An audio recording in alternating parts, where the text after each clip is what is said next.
up, y'all? I'm Steve with Elev8, and today we got a really cool Elev8 with deranged line glass. This guy is super cool, crushing it out. I really love how he's working with his wife, Etching Gretchen, and they are producing some really cool work that is just really unique and out of this world. Really quickly, I want to throw it out there. We need some help. We have brand ambassadors as well as Elev8 veterans. Check them both out. It's a really neat way to help us out and grow and be a part of something special, as well as earn credits to earn really cool gear. Anyways, let's roll into this Elev8. Welcome to Elev8. We got deranged line glass here today, and thank you so much for joining me. I really appreciate it. Thanks for having me, man. So my first question is, how did you get into this crazy thing, glass blowing, and what made you want to become a glass blower? Probably like most glass blowers, you know, being a younger person, won't say the age range, but seeing that first inside out pipe and getting your hands on it and just wondering how the hell they made that happen. Like, it was kind of mind blowing when I first grabbed my first inside out piece, and I've always wondered how things work, but glass was the one that just intrigued me the most the second it touched my hands. Did you find that the intriguing was mostly the puzzle aspect to glass, or just the liquid, hotness, solid? Just a little bit of all of it, you know. Being a young man, I was probably a little bit of a pyro, playing with fireworks and whatever too much, so it's definitely a natural source for that you can do legally and have fun with. So that was a nice little advantage to it, I guess. But yeah, mostly just the aspect of wanting to learn new things. It's endless when it comes to glass. I've been doing it for a long while and it just never stops. Yeah, and when did you actually get into glass? What year was that about? The very first year I started, got my hands on a torch or anything was probably about 2000, I think it was 2006, between 2006, 2008, but I first started full time in 2011. Okay, yep. And then how did that transition happen actually? Was it because you were just getting your hands wet in it and then you had another job, or what did take the 2 years to come around? When I first started, I met a gentleman that was a glass blower through a friend. He owned a head shop, and it was just a chance to get in there, and I got to meet a couple other people, and just, I don't know, I was young and dumb, so things weren't quite right for me to go full steam ahead on anything, and time just wasn't right, I suppose. Right. Well, it sounds like it all fell together, and you've been rocking it since, so that's great. Definitely. Yeah, I loved it ever since. How exactly did you get your glass blower name? My middle name's Lionel, just means young lion. And at the time when I was first starting, all of my friends and family thought I was kind of crazy for thinking I was going to be an artist or something like that for a living. So I think it kind of all came together there. I think they're right. You got to be a little crazy to go into this because it's your customers. Without them, nothing happens. You got nobody else to rely on. So you got to be a little crazy. Oh, definitely. It takes a unique character to make it in this world, but yeah, it's fun, and it definitely invites some good, awesome characters to learn and meet from. Absolutely. And then, so did you have a mentor when you first started blowing glass? Somebody you looked up to? Yeah, honestly, when I very first started, I was new and didn't know a bunch of the big names or anything, but a gentleman by the name Paul Farley out of the Chicago area sold me my first torch, which is still what I use daily. And he was a big inspiration when I was very first starting. And Bear Claw was in the same area, and I saw some of his work through some of the shops and stuff like that. So that was something that first opened my eyes to things. But I have to say Paul Farley was a big inspiration at the very beginning. Hell yeah, hell yeah. And have you taken any classes to further your career, or do you find just working with people might be the best, or do you like YouTube? I guess I first started with some YouTube stuff after learning a little bit from Paul, and I had definitely taken a handful, probably a bit more of classes. Definitely have learned a lot from classes and have been quite inspirational. But I feel like working in a shop with a bunch of other people has really been the most inspirational thing to me. Okay. Yeah, I'm sure if you hit a roadblock or something, you can scream out, "Hey, can you?" Or somebody in there who can help, and they usually can Definitely. help walk you through Ideas it. seem to bounce so often and like so freely in spaces like that when you have half a dozen or more people working already that it's just hard to even fall on the wayside, I feel. Yeah. Are you working in a studio with people now, or by yourself? I'm actually in my own studio for the first time in 8 or 9 years now. Oh, But so that's got to be a big dramatic change for you almost. yeah, it was quite a change. The first year that I was blowing glass full time, I was in my own studio as well. So it was a little bit of a dramatic change spot with a bunch of people at first. And now I'm going back. And I live in Asheville right now. So there's a lot of scene here. And I have open invitations to go to like some of the bigger studios and be able to work around other people whenever it really sees fit. Right on. Um, so where do you get your inspiration and creativity for your daily work now? A little bit of everywhere, really. I've been kind of wanting to do more sculpting here lately, so I tend to see a lot of it in like art toys, to be honest, and stuff like that. Vinyl toys and the such. But ever since I first started, I really was fascinated with learning how to replicate like steel and wood grain and stuff like that. So I feel seen and like just my surroundings has always been quite an inspiration. Right on. That's really cool. Trying to duplicate or replicate what's around you. It's difficult. Like nature's got it figured out. It's more challenging than I first thought it might. Sure. Yeah, yeah. Um, what is your favorite like technique to use that you if you that's all you could use is just one technique?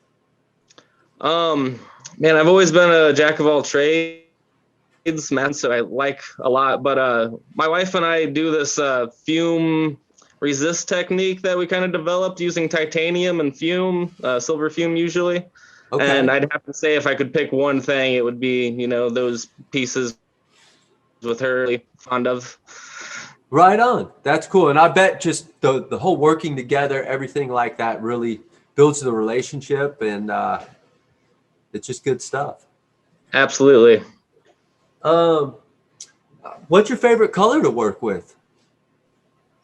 I'm sorry, say that again. What is your favorite color to work with? Oh man, once again, I kind of like a wide variety of stuff. I do love double D. I've always just liked lime green quite a bit. But I'd have to say I've been having a lot of fun with some of the opaque CFL colors here lately. Yeah, yeah, they're a lot of fun, in two different colors almost, so it's neat. Yeah, exactly. I think the one I've been a big fan of lately. Which one was that?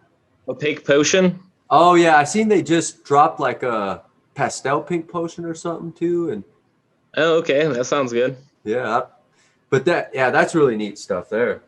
Um, what color do you not like? Oh, man. Even some of the colors that I don't necessarily, that I'm not the fondest of, I still use in my work. Oh, limit that. I've had the most trouble with royal jelly, I think. I love the color, but it seems to hate me. Yeah, I don't know. I hear it's a real kind of incompatible color with some stuff, but I'm with you. It is such a beautiful color. I've just never used it. It is a gorgeous color. It's so pretty. Um, so do you collaborate often then? I have it here, for the last year or two, obviously with everything going on. Yeah, I do like to collaborate, but in the last handful of years, I've kind of tried to make it more towards people that I know personally. And like, I like to do them in person, no mail stuff so much anymore. I think it's more fun experiencing that collective thought and everything going in together at the same time. Absolutely. The mail collabs, they're cool because like you can build a piece with somebody, but that human interaction, what we just lost in this pandemic, like it is so valuable and like I want to learn from somebody something neat and I want to teach somebody. So I think that's the beauty of it. Absolutely. Yeah, absolutely. I mean, nothing against male collabs necessary sometimes, but it's just like you said, it's more fun with the experience all around. Even this, I wish like I could sit down and have you here next to me and we, really talk about it. But with COVID, it opened this up, and so everything in life, I guess. Yeah, absolutely. It would be much nicer to be able to do things in person, but it is nice that we have these opportunities to still make this interaction. Right. I love this time we're living in. Um, what's the most amount of time that you've ever put into a project of yours? Um, it's kind of hard to say because some of the pieces that weren't like major collabs with other people were still collabs with my wife, and she really gets into some of the detail on things, and like to be able to do the cleanliness and the style that we do takes quite a while. So I feel like some of the pieces that we've done collectively sometimes have taken, almost all together. Wow. Wow. That's off to you on that, because that's huge commitment to say, hey, we're going deep into this thing. Definitely. Have you ever competed in any events before? I haven't. I've been kind of thinking about trying some here in the next year or two. I don't know.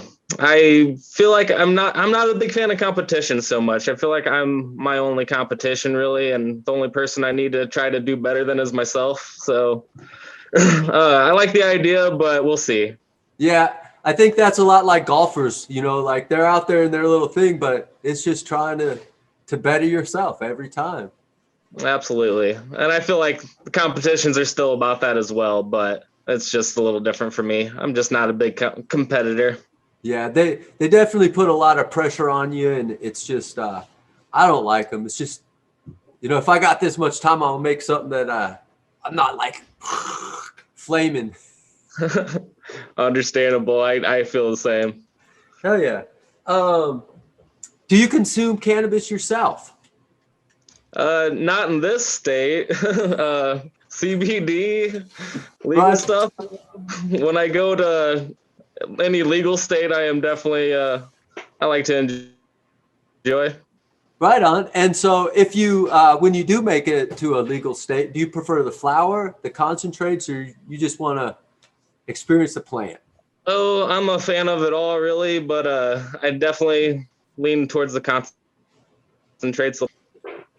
Hell yeah, hell yeah. Yep, they're the flavors are just phenomenal in those things, and Indeed, they pack the punch as well, I suppose. yeah. Do you have any hobbies outside of glass? Sorry, you kind of broke up there. Do you have any hobbies outside of glass?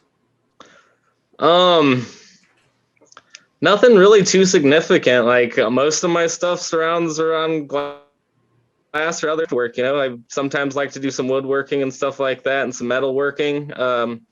I was a machinist before being a glass blower, so I have been wanting to do some more metalworking here lately, and I've been kind of wanting to look into doing some silver pours and stuff like that. Oh, right on. And then so with the wood, the metal, and the glass, have you been bringing some of those three mediums, I guess, together into one project? Not nearly as much as I would like to. I have been fortunate enough to work with Nick Eggert, Classical Creations, on his fantastic musical instruments, and he's definitely the one that does most of the woodworking and all that in those. But it was definitely like some of the more fun experiences I've had collaboration wise, and got to be able to play with the whole wide scale craft and medium. Yeah, that's got to be really neat. I think I always feel like glass is the ultimate medium, and then when you start mixing it with these other mediums, it's just like it's grand slam work. Absolutely. I would like to, and I've been looking to do some woodworking and some knife glass working all around, kind of combining some like marini work into some scales of some knives or something for some showpieces just for fun. Something I've been looking into the last few months. Almost like they put bone into the wood, but you would put some marinis in there. Yeah, it was the thought, at least. We'll see. I like it. Go for it, man. That sounds cool. Because then you get almost all three of your mediums right there. You got your glass, your wood, and your metal. That's kind of the thought. It's where I grew up was first in wood, and then I moved on to metal and doing stuff like that and into the glass. So I've been wanting to combine the three a lot more. Have you made knives before then? No, not really. I've messed around with like dabber knives and stuff like that. Done my research a little bit, but I need to get my hands wet on that still. Right on. Well, I look forward to that because, man, if you nail that, that's going to be cool. Thank you. Um, when you consume or CBD, would you use your own rigs or your own glass, or do you prefer somebody else's, or you like some glass blurs where you're just using your broken stuff? I honestly am usually using seconds pieces for sure. I've got one or two pieces from other glass blowers that are still second things that I was given that I cherish quite well that I do enjoy to use for sure. Hell yeah, that's awesome. Um, do you find that you still have the same love and passion as when you first started back in 2006, 2008? Man, I was so gung ho when I first got into this that it just developed my life entirely to like there was nothing else. So I am not quite as hardcore as I once was, but it is still really like a love of mine, and it's something that is everyday part of my life, almost every waking moment. Still, just I try to make time for a few other things too. Yeah, so like you said, it just completely consumed your life. Did you have your wife in your life at that time, or did y'all meet afterwards? It was when I first started full time. It was about a year, 2 years. It was a year after that when we first met, and about 2 years after that we got married. And she's that part of it my whole life, basically, or my whole glass life. Hell yeah, that's fresh, man. That's really cool. And then, what can we look forward to in the future from you? Oh, all I can really say is keep your eyes peeled. I always am trying to do something new and different. So, like I said, I would like to be able to combine some knife making and some glass and wood and maybe showcase all that in so much ways. But more on the doodle stuff that me and my wife are doing again. We kind of over the last couple of years haven't been doing it as hard as what we were in the beginning, and I'd like to get back to that. And just recently I made a really nice recycler that had both combinations of work, and I just want to step up our work into that next level again. Oh yeah, yeah, that's nice stuff, man. And it's really like a lot of the stuff I see with the fume tech work on there. It's usually like a printed on there, something on there, and yours is all hand done. It's just beautiful, beautiful. Yeah, thank you, man. It's all hand drawn with the titanium pen before we put then I just put the fume on there, and it resists. It's kind of a crazy technique that we stumbled upon. I'm sure we're not the first ones to do it, but sure we won't be the last either. But something that I feel like we've ran with a little bit more than anybody else has.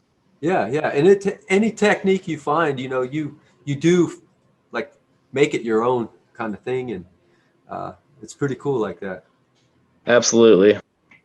Do you have any shout outs, or did we miss any questions that you would like to add in? Oh, I guess I'd like to shout out Level 42 and Mountain Glass. Those guys have always looked out for me and taken care of me. Yeah, there's honestly so many glass blowers that have helped me along the way that it's hard to even start. I would go on for another 15 minutes with names if I did that. That's awesome to yeah, have met so many people like that.